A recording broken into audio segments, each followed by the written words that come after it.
Welcome everyone to this amazing video of Dil saver arts. Last part में हमने देखा था कि समीक्षा ने विशा को डिब्बे में बंद कर दिया था। तो अब आगे वहीं समीक्षा ने उस डिब्बी को अपने पास रख कर ज़मीन पर बैठ कर रोने लगती है और रोते रोते ना जाने कब उसे नींद आ जाती है। मगर आज उसके सपने बड़े खतरनाक होते हैं। उसे मारने वाले उसे सपने में कई बार मारा जाता है। बार बार एक काला साया आता है और उसे मार देता है, मानो कि वो कोशिश कर रहा हो कि समीक्षा को नींद में ही इतना तड़पा जाए कि वो नींद में ही मारी जाए। और ना ही वो नींद से जाग पा रही होती है। उसकी नींद तो तब खुलती है जब सुबह उसके सर पर जो सीलिंग फैन होता है वो आकर उसके सर पर गिरता है। उसे समझ नहीं आ रहा होता है कि आखिर कैसे वो पंखा सीलिंग पर से निकलकर नीचे गिर सकता है। वो ज़्यादा कुछ सोचे बिना तुरंत हॉस्पिटल के लिए निकल जाती है, क्योंकि उसके सर में से ब्लीडिंग होनी शुरू हो चुकी थी। उसको अंडर इमरजेंसी कंडीशन के तौर पर ऑपरेट डॉक्टर निर्मल करते हैं और वो भी समीक्षा का ये रीज़न सुनकर बोलते हैं एक पंखा, और उससे इतनी बड़ी चोट ऐसे कैसे हो सकता है। खैर, टाके लगा दिए हैं और इन मेडिसिन को खा लेना जब दर्द होगा, और 2 दिन बाद पट्टी बदलवाने के लिए तुम्हें दोबारा आना होगा। तभी उस डॉक्टर का फ़ोन बजने लगता है जिसमें नाम शो हो रहा होता है दिग्विजय, जो देखकर समीक्षा उस डॉक्टर के पास देखती है। लेकिन वो डॉक्टर उस फ़ोन को लेकर साइड में चला जाता है और समीक्षा को भी वहाँ से जाना पड़ता है, क्योंकि डॉक्टर ने उसे ऑपरेट कर दिया होता है। वहीं वो डॉक्टर दिग्विजय से कहता है, पता नहीं हमने कितनों को मार दिया है और ये किसकी आत्मा है जो हमें मारना चाहती है। और उस उत्कर्ष ने भी मरने से पहले पूरी बात बताई ही नहीं कि कौन आत्मा है, किसकी आत्मा है। तो दिग्विजय बोलता है, ए निर्मल, थोड़ा ठंड रख, मेरा भाई गया है और मैंने तांत्रिक का इंतज़ाम कर दिया है। लोकेशन भेजता हूँ, शाम को समय से पहुँच जाना। अब डिस्टर्ब मत करना, मैं मेरे भाई की क्रियाक्रम कर रहा हूँ। और फ़ोन कट जाता है। डॉक्टर खुद से कहता है, पता नहीं अब और कितनों का क्रियाक्रम करना पड़ेगा। हे भगवान, बस मुझे बचा लेना। वहीं बाहर निकलते हुए समीक्षा दिग्विजय के बारे में सोच रही थी। तभी उसकी टक्कर एक डॉक्टर से हो जाती है। समीक्षा उन्हें घूर कर देखती है और कहती है, आप तो विशा के डैड हो? तो वो कहते हैं, हाँ, मगर अब वो नहीं रही। समीक्षा उनके साथ उनके कैबिन में जाती है और विशा के बारे में जानने के लिए वो बोलती है, मैं समीक्षा हूँ, विशा की फ्रेंड, और आप विश्वास नहीं करोगे, मगर वो यानी कि उसकी आत्मा इतने टाइम से मेरे ही साथ में थी। फिर वो आगे बोलती है, वो रोज़ रात को 12 से 2 बजे के लिए ही आती है और उसको कुछ भी याद नहीं है। वो तो जैसे जैसे उसे धीरे धीरे याद आता गया उसने मुझे बताया, और उसी तरीके से उसने मुझे आपके बारे में बताया एक ब्रेसलेट को देखकर। और वो मुझसे कह रही थी कि उसे किसी ने मारा है। तो उसके पापा हंसते हुए कहते, देखो, मुझे तुम पर विश्वास तो नहीं हो रहा, और ना ही उन रिपोर्ट्स पर मुझे बताई गई थी कि मेरी बेटी और मेरा होने वाला दामाद एक ही गाड़ी से जा रहे थे। दक्ष की तुरंत मौके पर मौत हो गई थी, जबकि मेरी बेटी कोमा में चली गई थी और कुछ टाइम बाद वो भी नहीं रही। लेकिन मुझे लग रहा है कि इसके पीछे दक्ष के पिता दिग्विजय का ही हाथ है, क्योंकि वो इंसान पैसों के अलावा किसी का सगा नहीं है। क्योंकि दिग्विजय का इतने इल्लीगल काम करके मेरी बेटी वैसे ही थक गई थी, और मुझे पता है कि मेरी बेटी ने बहुत सहा, तब जाकर उसने मुझे सब चीज़ बताया। मगर उसी रात मेरी बेटी के साथ ये एक्सीडेंट का हादसा हो गया था। लेकिन मैंने सुना कि कल रात ही दिग्विजय का भाई उत्कर्ष ने छत से कूदकर सुसाइड कर लिया। वैसे अच्छा ही हुआ, वैसे लोगों के साथ ऐसा ही होना चाहिए। अब विशा के बारे में इतनी बात सुनकर समीक्षा को लगने लगा कि कहीं उसने विशा को कैद करके गलती तो नहीं कर दी।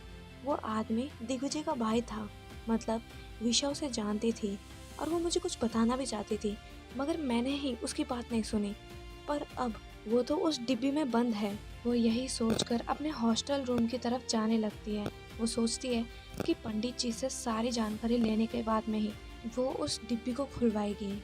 फिर उस हॉस्टल बिल्डिंग के अंदर जैसे ही वो एंटर करने वाली थी, उसके जस्ट सामने एक गमला आकर गिरता है, और वो गमला उसी के फ्लैट के बालकनी से आकर गिरता है। अगर वो कुछ सेकंड भी आगे होती या कुछ सेकंड भी वो गमला लेट गिरता, तो आज वो गमला उसके सर पर आकर ही गिरता और उसका सर तो फट ही जाता। उसकी तो आज जान बच ही गई थी। फिर वो रूम में जाकर बालकनी में देखती है कि ऐसा कैसे हो सकता है, ये गमला यहाँ से कैसे गिर सकता है, इसके गिरने का कोई चांस ही नहीं था। अब वो परेशान होने लगती है कि कल रात से उसके साथ बहुत अजीब अजीब चीज़ें हो रही है जिनके होने की कोई प्रोबेबिलिटी ही नहीं है। फिर वो सोचती है कहीं उस लड़की विशा, उसे मैंने डिब्बी में बंद तो कर दिया है, लेकिन कहीं वो गुस्से के कारण ये सब काम कहीं वही तो नहीं कर रही, या उसके पावर्स के सामने ये डिब्बी काम नहीं कर रही। तो वो पंडित जी से ये सब चीज़ों का होने का रीज़न पूछने के लिए जैसे ही उन्हें फ़ोन करती है, वो देखती है कि उसी के रूम में रखी एक भारी सी लकड़ी उसकी ओर उड़ते हुए सीधा आती है और सीधा समीक्षा के सर पर लगती है। समीक्षा उस चोट की वजह से वहीं बेहोश हो जाती है और बेहोशी में उसे वही खतरनाक खतरनाक डरावने हेलुसिनेशंस होने शुरू हो जाते हैं। वहीं अब शाम के 7 बज जाते हैं और दिग्विजय ने जो तांत्रिक की लोकेशन भेजी थी वहां पहुंचता है खुद दिग्विजय, डॉक्टर निर्मल और वो पुलिस ऑफिसर जो कि गुप्ता जी को वो जगह खाली करने को समझा रहा था, जो कि है ऑफिसर राहुल। वो तांत्रिक कहता है, देखो सबसे पहले अपने अपने खून से इन तीनों शीशियों को भर दो और फिर जितनी भी पीड़ित आत्माएं हैं इस समय जो अपने आप में शक्तिशाली है और वो आप लोग की तलाश में घूम रही है या वो आप लोग को जानती हो, वो सीधा यहाँ इस बॉटल में खींची चली आएगी। फिर वहाँ जितने भी तांत्रिक लोग होते हैं वो लोग अपने मंत्रों का जाप करना शुरू कर देते हैं और कई देर हो जाती है। तांत्रिक बोलता है, लगता है ये बहुत खतरनाक आत्मा है जो बस अपने बदले की तलाश में घूम रहा है। और वो तांत्रिक लोग और भी स्ट्रॉन्ग मंत्र पढ़ना शुरू कर देते हैं, जिसकी वजह से थोड़ी देर बाद में ही एक जोर के हवा के झोंके से एक काला सा साया उस बॉटल में आकर कैद हो जाता है। और वो तांत्रिक कहता है, आप लोग को कोई भी टेंशन लेने की ज़रूरत नहीं, क्योंकि जो कोई आत्मा इस संसार में आप लोग को जानती है वो इस टाइम इस बॉटल में कैद है। तो डॉक्टर निर्मल पूछता है, बाबा वैसे आत्मा है कौन? तो वो बोलता है, इस आत्मा का नाम दक्ष है, उम्र 30 साल, जिसका अभी 2 महीने पहले ही मर्डर हुआ था। वो इस टाइम इस बॉटल में कैद है। जिस चीज़ को सुनकर डॉक्टर निर्मल दिग्विजय से कहता है, अरे तेरा बेटा हमें मारने वाला था, वो तो भला इस तांत्रिक का, मगर चल वो तुझे मारना चाहता था, तेरे भाई को मार दिया, मगर वो हमें क्यों मारना चाहता है? हम तो उसके किसी भी चीज़ के बीच में आए नहीं। जिस चीज़ को सुनकर वो तांत्रिक कहता है, अभी इस चीज़ का जवाब ये आत्मा दे नहीं रहा है, वो बहुत गुस्से में है, उसे बस बदला चाहिए।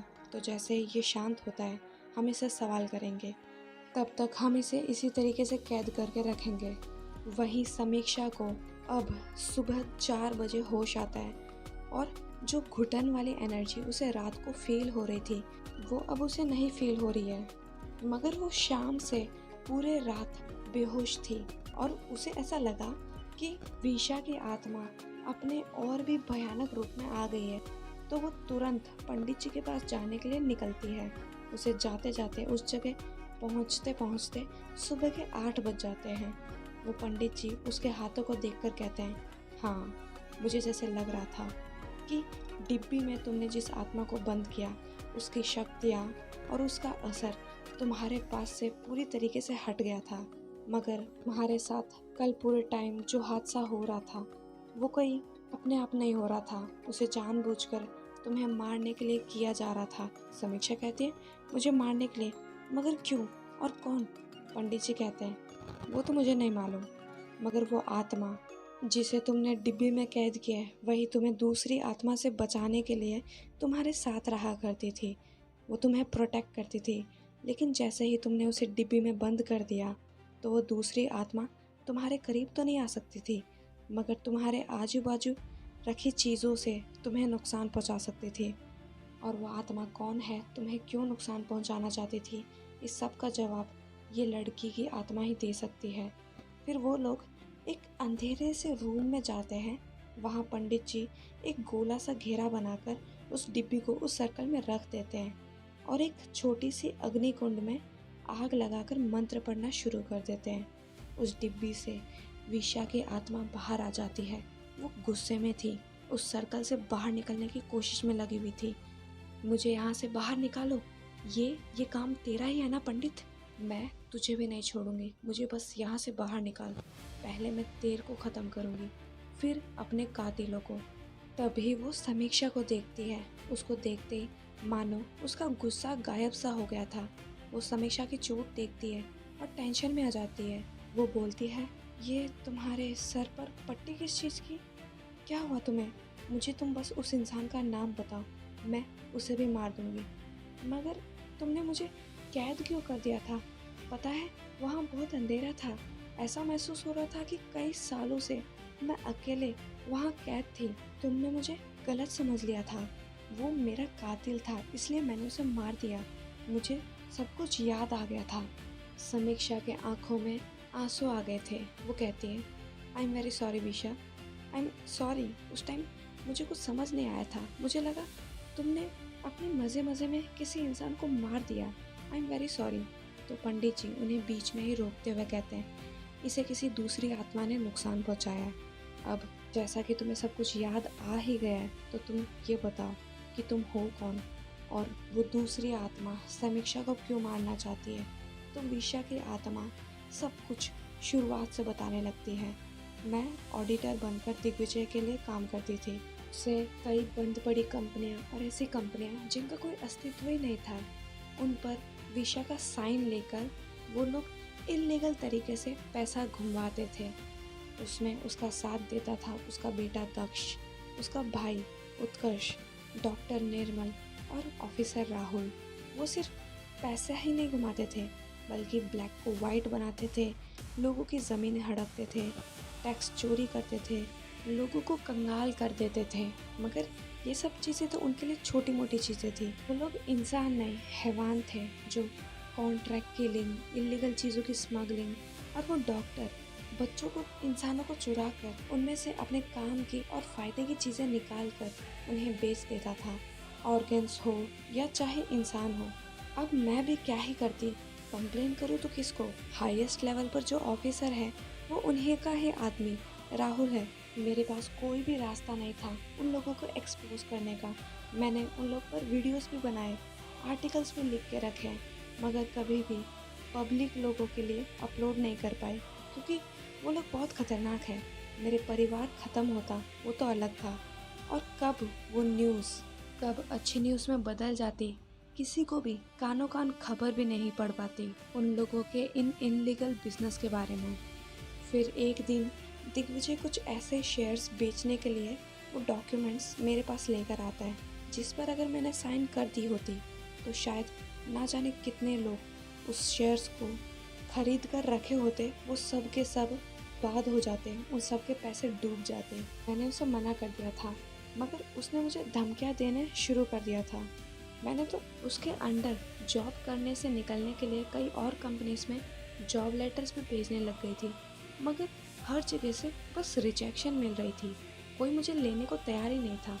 फिर एक दिन दिग्विजय, उसका बेटा दक्ष और उसका पूरा परिवार मेरे घर आया हुआ था, मेरा हाथ दक्ष के लिए मांगने के लिए। इससे पहले मैं जितनी बार दक्ष से मिली थी, उसका व्यक्तित्व और वो इंसानियत के तौर पर मुझे अच्छा ही लगा था।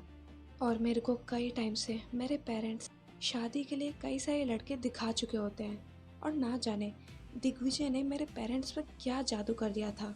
उन्हें इतनी अच्छी तरीके से मना लिया था कि उनकी खुशी झलकती हुई दिखाई दे रही थी मेरे को दक्ष के साथ इमेजिन करके।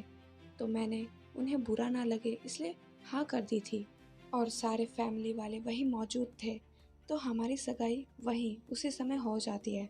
और अब दिग्विजय उन डॉक्यूमेंट्स को फिर से लेकर आता है और कहता है, मैंने सुना था कि तुमने कई जगह जॉब के लिए अप्लाई किया है, मगर शायद तुम्हें मालूम नहीं कि हमारे यहाँ लोग आते तो अपनी मर्जी से हैं, मगर जाते हमारी मर्जी से हैं, और वो भी हम डिसाइड करते हैं कि उन्हें जाने देना है कि नहीं।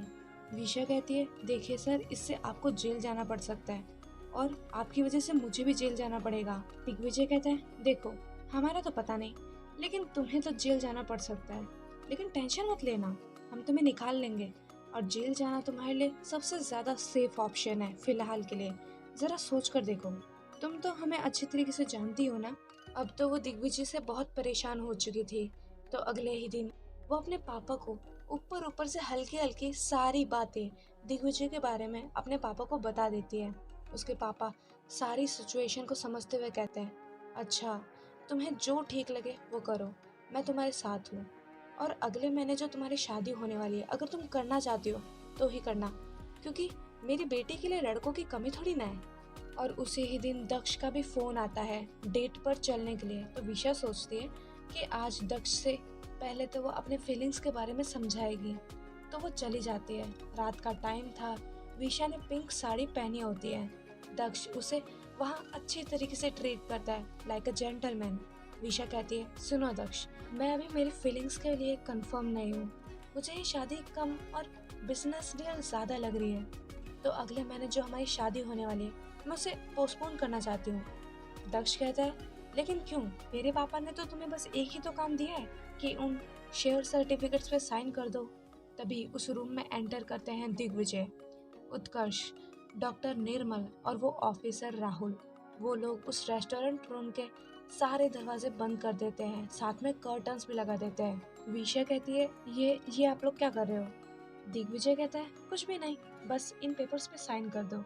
और एक आखिरी काम, इसके बाद में तुम्हें हम हमेशा हमेशा के लिए आज़ादी दे देंगे। वो आखिरी काम है कि तुम्हें हमारे लिए मरना पड़ेगा, क्योंकि क्या है ना, तुम्हारे और हमारे घर पर कल रेड पड़ने वाली है और वहाँ कई सारे डॉक्यूमेंट्स हैं जिसके बारे में सिर्फ और सिर्फ तुम्हें ही ध्यान है, और वो लोग तुमसे कई सारे सवाल जवाब करेंगे। अब तो हमें तुम पर विश्वास भी कम होने लगा है, तो तुम कहीं अपना मुंह ना खोल दो। इससे बेहतर है कि तुम मर जाओ। ये ज्यादा आसान काम रहेगा तुम्हारे लिए। उन लोगों से फेस करने से ज्यादा अच्छा सॉल्यूशन है। विशा दक्ष के पास देखती है, मगर वो उन चारों लोगों के पास जाकर खड़ा हो जाता है।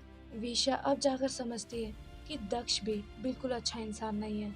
वो तो बस इन लोग के कहने के इशारे पर चल रहा था। विशा अपनी उंगली से उस रिंग को उतारती है और कहती है, ना ही इन पेपर्स पे मैं साइन करूंगी और ना ही दक्ष, अब मैं तुमसे शादी करने वाली हूँ। ऐसा कहकर वो उस रिंग को दक्ष के मुंह पर फेंक देती है और वहाँ से जाने लगती है। तभी डॉक्टर निर्मल उसका हाथ पकड़कर उसे खींचकर जमीन पर गिरा देते हैं। इस पल वो अपने चेस्ट के बल गिरी हुई थी। वो अपने फोन को उठाकर पुलिस को कॉल करने लगती है, लेकिन ऑफिसर राहुल उसके हाथ से फोन छीनते हुए कहता है, क्या हुआ, किसको फोन लगा रही हो? पुलिस को? लेकिन मैं तो यही हूँ पुलिस ऑफिसर। लेकिन मुझे तो यहाँ कुछ भी होते हुए नहीं दिख रहा, मैं यहीं मौजूद हूँ। दिग्विजय वो पेपर्स उसे जमीन पर फेंक कर देता है और एक पेन भी साइन करने के लिए। तो विशा उस पेन को दिग्विजय के ही पैर में जूते के अंदर घुसा देती है और उन पेपर्स को फाड़ देती है, जिस चीज को देखकर उत्कर्ष उसके लेफ्ट हाथ पर जोर से अपने जूतों से पैर मारता है। दर्द के कारण बस चिल्लाती रही। दिग्विजय अपने चोट खाए पैर को संभालते हुए डॉक्टर को उसे मारने का ऑर्डर देता है। डॉक्टर एक इंजेक्शन निकालता है और उसे लगाता है और कहता है, टेंशन मत लो, इससे तुम आराम आराम से मरोगी। वहीं दक्ष, जो कि अभी तक पूरे गुस्से में आ चुका था, वो विशा को घसीट कर बाहर ले जाने लगता है। डॉक्टर ने अभी तक विशा को पूरी तरीके से इंजेक्शन नहीं लगाया होता है। दक्ष उसे अपने कार में डालता है और कार को चलाने लगता है और कहता है, क्यों, तुम्हें मुझसे शादी नहीं करनी थी ना? अब मैं तुमसे शादी करूंगा, फिर तुम्हें मारूंगा। वो इतनी रैश ड्राइविंग कर रहा था और अब तो विशा को उस इंजेक्शन का असर होना भी शुरू हो जाता है। दिग्विजय कहता है, उस साइको का पीछा करो, वो उसे कहाँ लेकर जा रहा है, जल्दी करो जल्दी। इस टाइम दक्ष की गाड़ी गुप्ता जी के गेट के सामने से उसी जगह से निकल रही होती है जहाँ समीक्षा को विशा का कड़ा मिला था। और उसी टाइम ना जाने विशा के पास इतनी ताकत कहाँ से आती है। वो उस चलती कार से दरवाजा खोलकर कूद जाती है और वहाँ से भागने लगती है, जिस चीज़ को देखकर दक्ष भी अपने कार से उतरकर विशा के पीछे भागने लगता है। उसका हाथ पकड़कर उसे वापस खींच के कार में बैठाने लगता है और उसी टाइम विशा उसके हाथ को काट लेती है। उस टाइम वो जो कड़ा था वो विशा के हाथों से टूटकर गिर जाता है। दक्ष समीक्षा का सर पकड़कर उस दीवार की ओर उसे धक्का दे देता है, जिसकी वजह से विशा के सर पे चोट लगती है और वो नीचे गिर जाती है। फिर दक्ष जैसे उसे उठाने जाता है, विशा उसकी आंखों में मिट्टी डाल देती है, जिसकी वजह से वो पीछे हटते हुए ज़मीन पर गिर जाता है। और उसी समय का फ़ायदा उठाते हुए विशा एक बड़ा सा पत्थर लेती है और ज़ोर ज़ोर से दक्ष के सर पर वार करने लगती है। तभी पीछे से दिग्विजय वहां पहुंच जाता है। वो एक लकड़ी से विशा के सर पे जोर से वार करता है और उस एक वार से ही विशा नीचे गिर जाती है। दिग्विजय हंसने लगता है और तभी विशा की आंखें बंद हो जाती है। वहीं दिग्विजय फिर रोने की हालत में पहुंच जाता है। अपने बेटे की ऐसी हालत देखकर डॉक्टर निर्मल भी वहां पहुंच जाता है। वो कहता है इन दोनों की सांसें अभी नहीं चल रही, दोनों को तुरंत हॉस्पिटल पहुंचाया जाता है और दोनों का ऑपरेशन स्टार्ट हो जाता है। विशा के पापा जो कि डॉक्टर होते हैं वो भी वहीं हॉस्पिटल में होते हैं। दिग्विजय को बताया जाता है कि उसका बेटा अब नहीं रहा। वहीं विशा कोमा में चली गई है, जिस चीज़ को सुनकर दिग्विजय अपने आदमियों से बोलता है कैसे भी करो, किसी को पता नहीं चलना चाहिए, उस तरीके से उसकी सांसें भी रुक जानी चाहिए। तो ये थी विशा की पूरी स्टोरी। जहाँ दिग्विजय ने विशा को मारा था उसी जगह विशा की आत्मा निकल चुकी होती है और कई टाइम से कई लोगों से उसने मिला मगर कोई भी उसे देख नहीं पाता था। मगर एक दिन उसने समीक्षा को देखा और वो देखती है कि एक और आत्मा जिसको वो उस टाइम पहचानती नहीं थी वो समीक्षा के अंदर घुसने की कोशिश में लगा हुआ था। मगर मेरे समीक्षा के पास रहने की वजह से वो तुम्हारे पास भी नहीं आ सकता था और 2 बजे मेरे पास इतनी शक्ति आ जाती थी कि मैं उसे तुमसे दूर खींच के ले जा सकती थी। मगर ना जाने कैसे जैसे ही 12 बजते थे वो हमेशा मुझसे छूट जाता था। इसीलिए मैंने तुम्हारे पास आना शुरू कर दिया। मगर तुम्हारे साथ रहते रहते धीरे धीरे मुझे तुमसे प्यार हो गया। मुझे यहाँ से आज़ाद कर दो, सच्ची में मैं बता रही हूँ। मैं तुम्हें हमेशा प्रोटेक्ट करूँगी। वो तुम्हें कभी भी नुकसान नहीं पहुँचा सकता और वो इस टाइम तुम्हें नुकसान पहुँचाकर मुझे कमज़ोर करना चाहता है, जिससे वो मुझे भी ख़त्म कर सकता है। समीक्षा समझ जाती है कि इतने टाइम से विशा उसे प्रोटेक्ट करते आ रही थी, उसने कभी भी उसे नुकसान पहुंचाने की कोशिश ही नहीं की थी। समीक्षा पूरी गिल्ट से भर जाती है कि इतने टाइम से उसके साथ जो हो रहा था उस सब का दोष वो विशा को दे रही थी। एंड वो पंडित जी से कहती है विशा को आज़ाद करने के लिए। पंडित उसे एक बार फिर से सोचने के लिए कहते हैं। समीक्षा कहती है हाँ पंडित जी, इन्हें आप आज़ाद कर दो और विशा आपको अगर मुझसे कोई भी मदद की ज़रूरत पड़ेगी तो मैं अपने साइड से पूरी कोशिश करूँगी। वो पंडित जी से विशा को आज़ाद करा देती है और समीक्षा को फिर से वही डब्बी वो पंडित दे देते हैं, ये कहते हुए भगवान तुम्हारे साथ हमेशा रहेंगे, ये मेरा आशीर्वाद है। समीक्षा फिर अपने घर पहुंच जाती है और आज रात जैसे 12 बजते समीक्षा विशा का इंतज़ार कर रही थी मगर वो आज आई नहीं थी। वहीं सीन शिफ्ट होता है डॉक्टर निर्मल के पास जो आज नाइट शिफ्ट पर थे। वो अपने अगले पेशेंट को बुलाते हैं। वो पेशेंट उनके रूम में जाता है और जाकर चेयर पर बैठ जाता है। डॉक्टर अपना ग्लव्स पहनकर जैसे ही घूमता है वो विशा को देखकर डर जाता है। तो तुम कौन हो तुम? विशा बोलती है मैं हूँ, पहचाना नहीं क्या मुझे? वो अपने टेबल पर रखे बेल को बजा रहा था मगर वो बज ही नहीं रही थी। वो अपने दरवाजे को नॉक करने लग जाता है मगर मायावी जाल गाइस, मायावी जाल, बाहर कोई आवाज़ ही नहीं। विशा उसे अपनी शक्तियों से खींचकर उसी के चेयर पर बिठा देती है और वो उसी के एक इंजेक्शन को उठाकर उसे ही 2-3 बार रिफिल करके उसके शरीर में लगा देती है। वो भागने की कोशिश तो कर रहा था मगर वो कुर्सी से उठ ही नहीं पा रहा था। विशा कहती है टेंशन मत लो, इससे तुम आराम आराम से मरोगे। मैं भी देखूं कि आखिर तुम कैसे इस दवाई से दूसरों को मारते हो। वैसे सच्ची में मज़ा तो आता है दूसरों को ऐसे तड़पते हुए देखकर। तभी उसे आभास होता है कि कोई उस रूम में आने वाला है तो वो उस डॉक्टर के शरीर में घुस जाती है। वहाँ दिग्विजय भागा भागा पहुँचता है और कहता है तेरा फ़ोन किधर है, तू सही सलामत तो है ना? मैं ये बताना चाहता था कि हमने जो मेरे बेटे को पकड़ा है असलियत में उसने नहीं मारा उत्कर्ष को, वो विशा मेरी ऑडिटर उसकी आत्मा ने मारा है। तो तू बस आज के लिए कैसे तैसे अपने आप को बचा ले। कल पूर्णिमा का दिन है, बड़ा हवन करा के इन आत्माओं से हमेशा हमेशा के लिए पीछा छुटवा लेंगे। तो डॉक्टर निर्मल के अंदर जो विशा की आत्मा होती है वो उसे कंट्रोल करते हुए बोलती है, अच्छा लेकिन उस आत्मा ने आज ही सबको मार दिया तो? दिग्विजय बोलता है, कभी तो शुभ शुभ बोल लिया कर। खैर अब मैं चलता हूँ, राहुल को तो मैंने बता ही दिया है, मगर तेरा फ़ोन नहीं लग रहा था इसलिए मुझे आना पड़ा। और वो वहाँ से निकल जाता है। पार्किंग में खड़ी अपनी कार में बैठता है और वो अपने बाजू वाली सीट पे देखता है जहाँ पर एक इंजेक्शन पड़ा होता है। वो उसे उठाकर सोचने लगता है कि आखिर उसने कब ये इंजेक्शन यहाँ पर रखा। तो वो ज़्यादा कुछ सोचे बिना उस इंजेक्शन को वहीं बाहर की तरफ फेंक देता है। जबकि उस रूम में विशा डॉक्टर को अपनी सारी गुनाहों का डेटा पब्लिक करने को कहती है और जितना ही जल्दी वो ये काम करेगा उसे उतना ही जल्दी इस रूम से बाहर निकलने का मौका मिलेगा। तो वो सारा डेटा कि उसने कितने पैसे कमाए और कहाँ से कैसे कैसे काम करके कैसे फ्रॉड करके सारा का सारा डेटा पब्लिक हो जाता है। तभी विशा उसके रूम का गेट खोल देती है और वो जैसे ही उस रूम से बाहर निकलता है उसके मुंह से खून की उल्टियाँ शुरू हो जाती है और वो वहीं कुछ देर में ही उसकी मौत हो जाती है। डॉक्टर निर्मल का काम निपटा कर वो अब दिग्विजय के विला पर पहुंच जाती है जहां दिग्विजय इस टाइम नहा रहा होता है।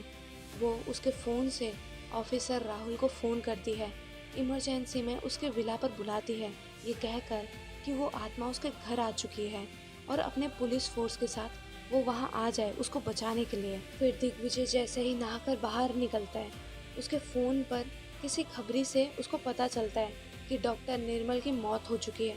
उसे किसी ने हैवी डोज का इंजेक्शन देकर मार दिया है। उसके कातिल को अभी पुलिस ढूंढने में लगी हुई है। तभी उसे याद आता है कि उसके गाड़ी में उसे एक इंजेक्शन पड़ा हुआ मिला था और उसने उसे वहीं बाहर फेंक दिया था। अभी उसके घर की घंटी बजती है। वो खोलता है तो उसे पता चलता है कि वहाँ ऑफिसर राहुल है। वो उसे अंदर आने देता है। अंदर आते ही वो दिग्विजय को एक दो पंच करता है और अपने पॉकेट से बंदूक निकालते हुए उसके आजू बाजू एक दो गोलियां शूट कर देता है। तभी अचानक से वो विशा में कन्वर्ट हो जाता है जिससे दिग्विजय समझता है कि ये विशा फिसर का रूप लेकर उसके पास आई और वो ठान लेता है कि आज तो इस विशा का काम तमाम ही करना होगा। वो अपने रूम में भाग कर जाता है और वहाँ से एक चाकू निकाल लेता है जो कि उसी के तांत्रिक ने दी होती है। वो रूम से बाहर निकलता है और बाकी रूम में चेक करने लगता है। तभी उसको अपने सामने ऑफिसर राहुल को गन ताने हुए देखता है तो वो भागकर तुरंत ऑफिसर के पेट में इस चाकू को 2 से 3 बार स्टेप कर देता है और उसे ऐसा करते हुए 2 से 3 और पुलिस वाले देख लिए होते हैं। से उसे एहसास होता है कि ये सब उस विशा की आत्मा ने उसे फंसाने के लिए किया है। दिग्विजय वहाँ से फिर भाग जाता है, उसके पीछे और पुलिस वाले भी लग जाते हैं जबकि ऑफिसर राहुल के लिए एम्बुलेंस बुलाई जाती है और उसे हॉस्पिटल के लिए ले जाया जाता है। तो एम्बुलेंस की वैन में पीछे की तरफ सुलाया जाता है जहाँ पर कुछ 2 और पुलिस वाले बैठे होते हैं उसी के साथ। उसकी आंखें थोड़ी सी खुली हुई थी। तभी वहाँ पर विशा भी आ जाती है जिसको सिर्फ वो ऑफिसर ही देख पा रहा होता है। विशा उसे कहती है, क्या हुआ, दर्द हो रहा है? हाँ ले जा रहे हैं तुम्हें डॉक्टर के पास, तुम्हें बता दूं अब तुम्हारे लिए तो मैं ही डॉक्टर हूँ। तो चलो मैं तुम्हें तुम्हारी बीमारी के बारे में बता दूं। तुम्हारी कुछ ही टाइम में मौत होने वाली है। और हमें पता चलता है कि सच्ची में हॉस्पिटल पहुंचने से पहले पहले ही ऑफिसर अपना दम तोड़ देता है। वहीं अब समीक्षा विशा का इंतज़ार करते हुए सब चीज़ ट्राई कर ली क्योंकि अभी तक उसे विशा दिखाई नहीं दी थी। वो उसे पूरे घर में ढूंढ ली, पंडित जी से फ़ोन करके कंफर्म भी कर लिया कि सच्ची में वो उस डिब्बी से बाहर तो निकल गई है ना। वो बाहर भी रास्ते पर हर जगह उसे ढूंढ ली मगर वो कहीं भी नहीं मिली और थक हार कर वो वापस घर पे पहुंचती है। जैसे वो दरवाज़ा बंद करती है उसे आवाज़ आती है, हाय कहाँ पर थी तुम? मैं तुम्हारा यहाँ पर कब से इंतज़ार कर रही थी। क्या तुम मुझे कहीं ढूंढ रही थी या मुझसे मिलना नहीं चाहती थी इसलिए कहीं बाहर चली गई थी? मगर उसको देखते ही समीक्षा के आंखों में खुशी के आंसू आ जाते हैं। उसका मन एकदम हल्का सा हो जाता है। लेकिन तभी उसकी स्माइल फेड हो जाती है जब उसे विशा ये कहती है कि अब बस तुम्हें मुझे शायद 1 से 2 दिन और झेलना पड़ेगा, उसके बाद में तुम मुझसे आज़ाद हो। तुम्हें कोई तकलीफ देने वाला या परेशान करने वाला बचेगा ही नहीं। तुम्हें मेरी प्रोटेक्शन की भी ज़रूरत नहीं पड़ेगी। और हाँ, तुम्हें बता दूँ, शुरुआत में तो मैंने नाटक किया था, मगर अब मैं सच्ची में तुमसे बहुत प्यार करती हूँ। और मुझे चलेगा अगर तुम मुझसे प्यार नहीं करती। मैं इसे वन साइडेड समझकर ही खुश रह लूँगी। ये सुनते ही समीक्षा सोने चली जाती है। ये कहकर मुझे बहुत नींद आ रही है, अब मैं सोने जा रही हूँ। विशा को उसे इस तरीके से बिहेव करते हुए देखकर वो सोचने लगती है, क्या हुआ, मैंने कुछ गलत कह दिया, या मुझे ऐसा क्यों लग रहा है कि उसने मेरी बातों का बुरा मान लिया। और अब अगले दिन हो जाता है। आज समीक्षा के साथ कुछ भी बुरा होना या बुरा सपना नहीं आया। अब 2 दिन हो चुके होते हैं, तो उसके सर पे जो बैंडेज, जो पट्टी होती है, वो उसे चेंज करवाने के लिए वापस हॉस्पिटल जाना पड़ता है। जहाँ पहुँचकर उसे पता चलता है कि कल रात उस डॉक्टर और एक पुलिस ऑफिसर की मौत हो जाती है। जिस चीज़ को सुनकर वो समझ गई थी कि विशा रात को लेट क्यों आई थी। तभी उसको विशा के पापा दिखाई देते हैं। वो समीक्षा से कहते हैं, देखो बेटा, आई एम वेरी सॉरी कि मैंने तुम पर विश्वास नहीं किया था। जब तुमने मुझे बताया कि मेरी बेटी तुमसे बात करती है, तुम्हें दिखाई देती है, मगर अब भी थोड़ा कम विश्वास है। लेकिन रात को वो मेरे सपने में आई, मेरे से खूब सारी बातें की, और अभी मेरे पास एक सीक्रेट है।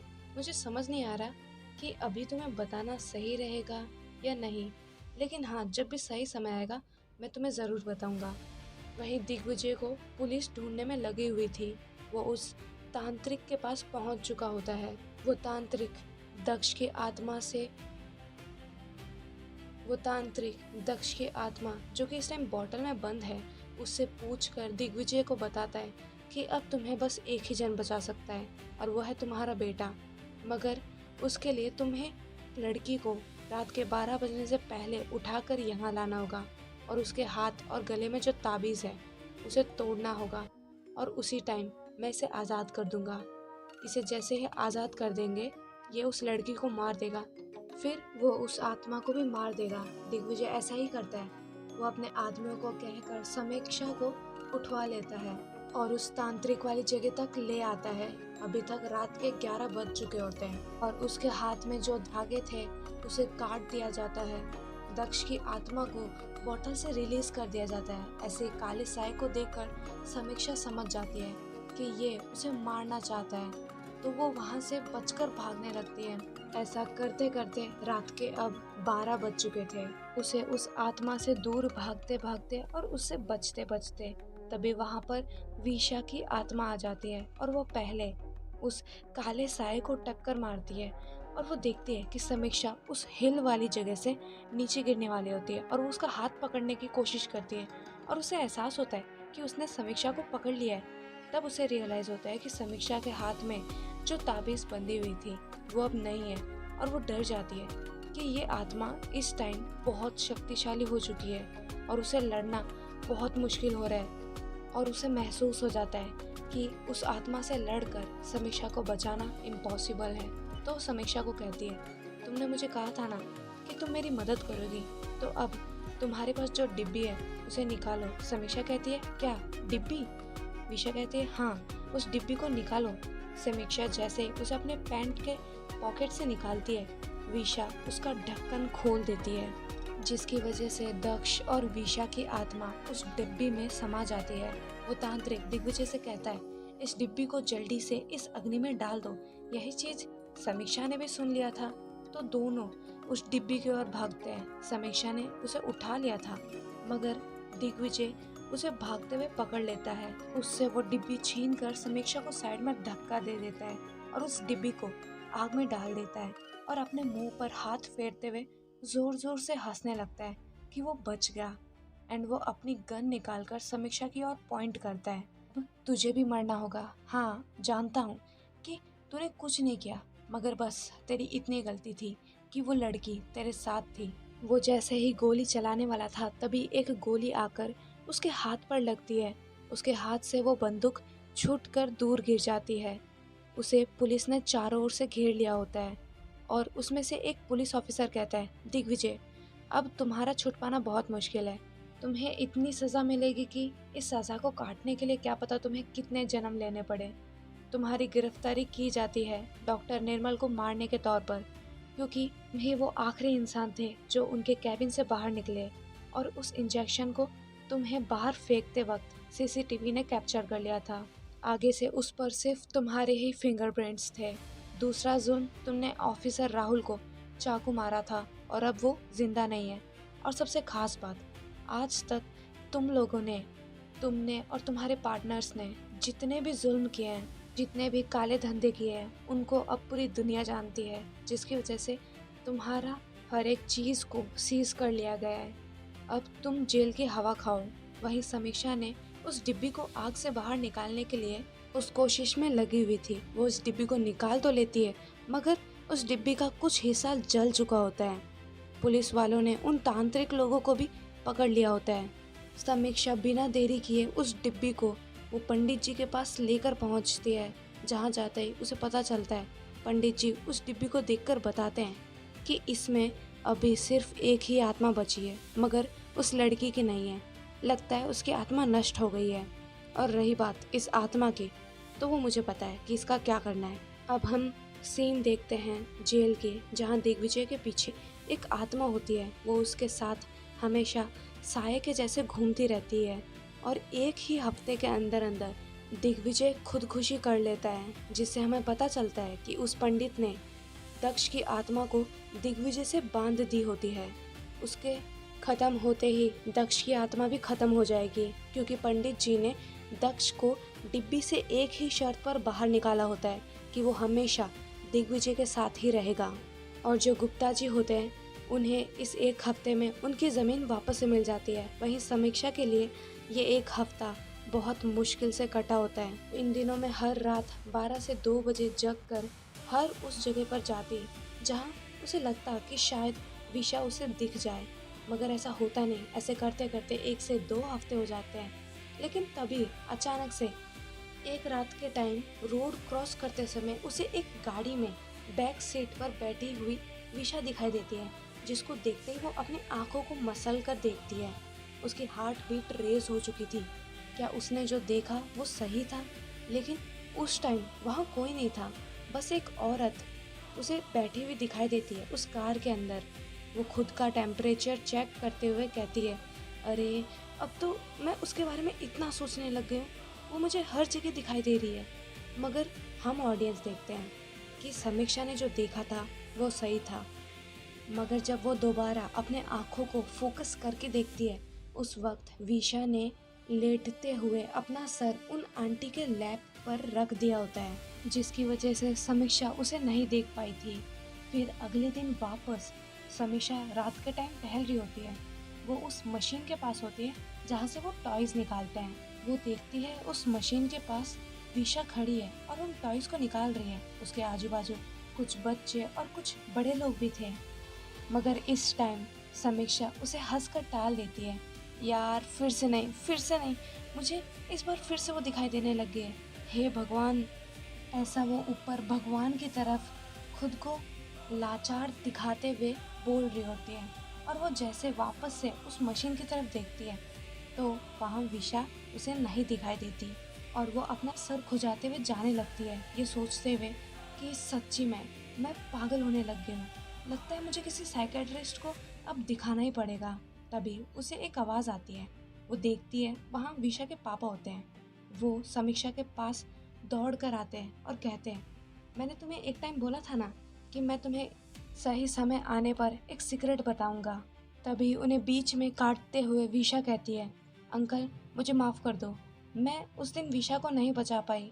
जो चीज़ मेरे हाथ में थी मैं उसे जाने से बचा सकती थी। तभी विशा के पापा कहते हैं, मुझे पता तो नहीं तुम कहना क्या चाहती हो, लेकिन मैं तुम्हें ये बताना चाहता था कि मेरी बेटी जिंदा है और वो अभी यहीं पर ही थी। लगता है घर की तरफ रवाना हो गई, अभी अभी जस्ट यहीं पर ही थी उस मशीन के पास। समीक्षा कहती है, क्या वो जिंदा है? मतलब मुझे समझ नहीं आ रहा, आप कहना क्या चाहते हो? तो विशा के पापा कहते हैं, देखो मैं तुम्हें सब कुछ शुरुआत से बताता हूँ। तो जब विशा का एक्सीडेंट हुआ था, उसे हॉस्पिटल लाया गया था, लेकिन पुलिस वालों ने पूरा केस ये कहकर बंद कर दिया था कि ये एक्सीडेंट का मामला है। मगर ना ही मुझे वो एक्सीडेंट की जगह बताई, ना ही कोई और इन्फॉर्मेशन अच्छी तरीके से दी थी। सब कुछ दिग्विजय ने कंट्रोल कर लिया था। मेरे को बहुत कुछ गलत लग रहा था। मैंने मेरी बेटी की जान बचाने के लिए पूरी कोशिश की थी, सर्जरीज करके। वो कोमा में थे और जब कभी भी मैं उससे थोड़ी देर के लिए भी इधर से उधर होता था और वापस आकर देखता था, तो हमेशा उसका सपोर्ट सिस्टम मशीन में कुछ ना कुछ गड़बड़ियां दिखती थी, मानो कोई जानबूझकर मेरी बेटी को खत्म करना चाहता था। इन सब चक्कर से बचने के लिए मैंने एक खेल रचा। मैं कुछ अपने साथी डॉक्टर से मिलकर लोगों को ये दिखाया कि मैंने अपने बेटी के सपोर्ट सिस्टम को बंद करवा दिया है और अब वो इस दुनिया में नहीं रही। मगर पीछे से मैंने अपनी बेटी का ट्रीटमेंट अपने ही घर पर चालू रखा था। हमेशा इस सोच में रहता था कि आज मेरी बेटी जग जाएगी। कई दिन हो गए थे, अब तो 2 महीने के ऊपर भी होने लग गए थे। तभी एक दिन अचानक से मैं तुमसे मिला। तुम पर मुझे बिल्कुल विश्वास नहीं हुआ था, मगर एक दिन वो मेरे सपने में आई। मुझे तो सपना ही लगा, मगर उसने मुझे दिग्विजय के बारे में सारे काले करतूतों का जितना भी डेटा है, उसने मुझे कैसे एक्सेस करे और उसे कैसे पब्लिक करे, वो सब चीज़ें बता कर गई थी, जिसको मैंने फिर पब्लिक कर दिया था। यानी कि गाइस, जो डेटा पब्लिक में रिलीज हुआ था उसे और किसी ने नहीं, बल्कि विशा के पापा ने ही अपलोड किया था। फिर वो आगे कहते हैं, मगर उसी दिन रात के करीबन 2 बजे मेरी बेटी को अचानक से होश आ गया था। मेरी खुशी का कोई ठिकाना नहीं था। यानी कि गाइस, हुआ ये था कि उस दिन विशा और दक्ष के बीच में लड़ते लड़ते इतना टाइम निकल गया था कि विशा ने जैसे ही वो डिब्बी समीक्षा से लेकर खोली थी, उस टाइम 2 बजने से 1 मिनट पहले ही वो डिब्बी में जाने की जगह अपने शरीर में वापस जा चुकी होती है। जिसकी वजह से उस डिब्बी को जब पंडित जी को दिखाया गया तो उन्हें तो यही लगा था कि विशा की आत्मा उसमें नहीं थी, वो शायद खत्म हो गई होगी। मगर हुआ तो ये था कि विशा की आत्मा अपने शरीर में वापस जा चुकी थी। ये चीजें सुनकर समीक्षा की खुशी का कोई ठिकाना नहीं था। वो बहुत खुश थी। वो कहती है, इसका मतलब ये है कि वो जिंदा है, क्यों? तो वो कहता है हाँ, और अब तो उसने अपने काम पर जाना भी शुरू कर दिया है। तो समीक्षा बिना देरी किए वो उन अंकल से विशा का नंबर ले लेती है और उसी टाइम बस उसका यही मकसद था कि वो कैसे तैसे करके विशा से मिले। वो विशा को कॉल लगाती है, मगर दूसरे साइड से ये जवाब मिलता है, हेलो, कौन? समीक्षा। बाय द वे, तुम कौन हो? सॉरी, क्या मैं तुम्हें जानती हूँ? लेकिन तुम्हें ये नंबर कहाँ से मिला? ये चीज़ सुनकर समीक्षा फ़ोन काट देती है। उसे महसूस होता है कि ये वो वाली विशा नहीं है, इसे तो कुछ याद ही नहीं। तो वो डिसाइड करती है कि कल वो उसके ऑफिस में जाकर उससे फेस टू फेस मिलेगी। क्या पता वो उससे नाराज होगी। फिर अगले दिन समीक्षा उसके ऑफिस में एंटर कर जाती है और कैसे तैसे करके विशा के कैबिन में चली जाती है। मगर वहाँ वो समीक्षा को गुस्से में कहती है, हाउ डेयर यू, तुम कौन हो और मेरी कैबिन में कैसे आई? वो अपने सेक्रेटरी को बुलाने लगती है। उसके ऐसे बिहेवियर को देखकर समीक्षा को उसमें से वो पहले वाली वाइब्स नहीं आ रही होती है और वो समझ जाती है कि अगर वो पहले वाली विशा होती तो वो मजाक में भी उससे इस तरीके से बात नहीं करती। वो सब कुछ भूल चुकी है, उसे कुछ भी याद नहीं है। अब समीक्षा को पूरी सुबह से लेकर रात हो जाती है उन फुटपाथ पर घूमते घूमते, जहाँ पर वो और विशा घुमा करती थी। और वो खुद को लास्ट में समझा लेती है कि अब बस बहुत हुआ, वो सब कुछ भूल गई है और अब मुझे भी सब कुछ भूल जाना चाहिए। और जैसे ही वो ये चीज़ डिसाइड करती है, वहीं दूसरी ओर रात को विशा अपने ऑफिस से घर की ओर लौट रही होती है, मगर अचानक से उसकी कार रास्ते में बंद पड़ जाती है। तो वो उस कार से निकलकर उस फुटपाथ पर टहल रही होती है जब तक उसकी दूसरी वाली कार ना आ जाए। उसे उस फुटपाथ पर चलकर बहुत अच्छा लग रहा था, मानो वो पूरी टेंशन फ्री हो चुकी थी। तभी अचानक से वो अपने सामने 3 मीटर दूर समीक्षा को चलते हुए आते देखती है। उसी टाइम रात के 12 बज चुके होते, करेक्ट रात के 12 बजे। वो तुरंत घूमकर अपने पीछे की ओर देखती है, मानो उसे वही सीन याद आता है जब वो फुटपाथ पर समीक्षा के आगे उल्टे होकर समीक्षा को देखते हुए चलती है और वो अचानक से एक आदमी के शरीर के अंदर घुस जाती है। और इस टाइम भी उसे यही चीज फील हो रही थी, इस वजह से उसने पीछे घूमकर देखा और इस टाइम उसे सब कुछ याद आ जाता है। वहीं समीक्षा भी विशा को देख लेती है, मगर जैसा कि उसने डिसाइड किया कि वो भी सब कुछ भूल जाएगी, तो वो उसके बाजू से जाने लगती है, मगर तभी विशा उसका हाथ पकड़ लेती है और कहती है, मैं तुम्हें पसंद करती हूँ समीक्षा, और तुम अभी भी मुझसे दूर दूर भाग रही हो। अब तो मैं अपने असली रूप में भी आ गई हूँ, क्यों डर रही हो?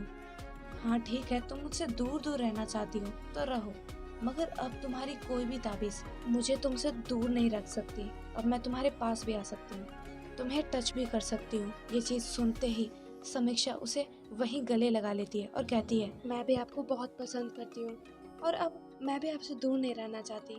इतने टाइम में मैंने फील कर लिया है कि I can't live without you. यानी कि समीक्षा ने जितनी बार भी विशा से दूर होने की कोशिश की, विशा उसको दूर होने ही नहीं देती।